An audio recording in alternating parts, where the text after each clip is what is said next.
আজকের ক্লাসে আমরা আমাদের বিজ্ঞানের নবম অধ্যায় অর্থাৎ দুচোখের সাথে বসবাস উক্ত অধ্যায়ের বেসিক কনসেপ্টের অ্যাসিড বৃষ্টি নিয়ে আলোচনা করব।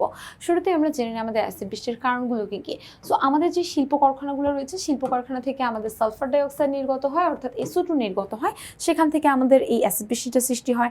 আমাদের যে যানবাহনগুলো রয়েছে, বাস, ট্রাক, গাড়ি, বিভিন্ন ধরনের যানবাহন, সেখান থেকে আমাদের নাইট্রোজেন অক্সাইড নির্গত হয় অর্থাৎ NO2 নির্গত হয়, সেটাও আমাদের অ্যাসিড বৃষ্টির সৃষ্টির একটা কারণ।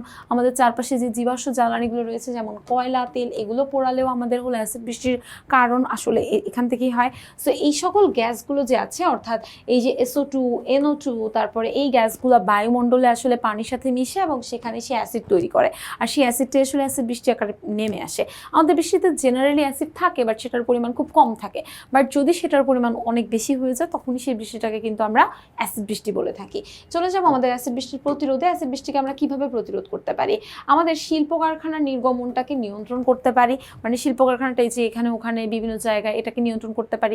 পরিচ্ছন্ন জ্বালানি ব্যবহার করতে পারি, মানে আমরা ফিল্টার করে হলো গিয়ে আমাদের এই ধোঁয়াটাকে চারপাশে ছড়ায় দিতে পারি। তারপর আমাদের যানবাহনের যে ধোঁয়া সেটাকে কমানোর ব্যবস্থা করতে পারি। চারদিকে বৃক্ষরোপণ বৃদ্ধি করতে পারি, এতে করে আমাদের পরিবেশের মধ্যে অক্সিজেনের পরিমাণটা বৃদ্ধি পাবে, ক্ষতিকর গ্যাসগুলো একটু কমতে পারে। আমাদের পরিবেশের মধ্যে আইনকে কঠোরভাবে প্রয়োগ করতে পারি, মানে আমাদের এই নিয়মগুলো যারা মেনটেন করবে না তাদের উপরে যেন আমরা আইনকে আসলে প্রয়োগ করতে পারি, সেই ব্যবস্থাটাও আমাদেরকে আসলে গ্রহণ করতে হবে। এর প্রভাবে আসলে কি কি হয় সেটা আমরা একটু দেখি। আমাদের অ্যাসিড বৃষ্টি কিন্তু আমাদের জন্য খুবই হার্মফুল। অ্যাসিড বৃষ্টির প্রভাবে বেসিক্যালি মাটি এবং পানির অম্লতা বৃদ্ধি পায়। যেহেতু অ্যাসিডটা মিশলে পানির মধ্যে ডেফিনেটলি অ্যাসিডের পরিমাণটাই বাড়বে অর্থাৎ অম্লতাটা বৃদ্ধি পাবে।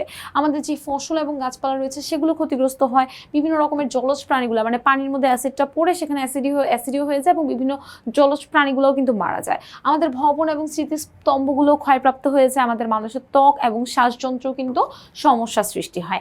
আশা করি আজকের ক্লাসটি সকলে খুব ভালো করে বুঝতে পেরেছো। পরবর্তী আবার একটি পর্বে সকলের সঙ্গে দেখা হয়ে যাবে। সবাইকে আল্লাহ হাফেজ।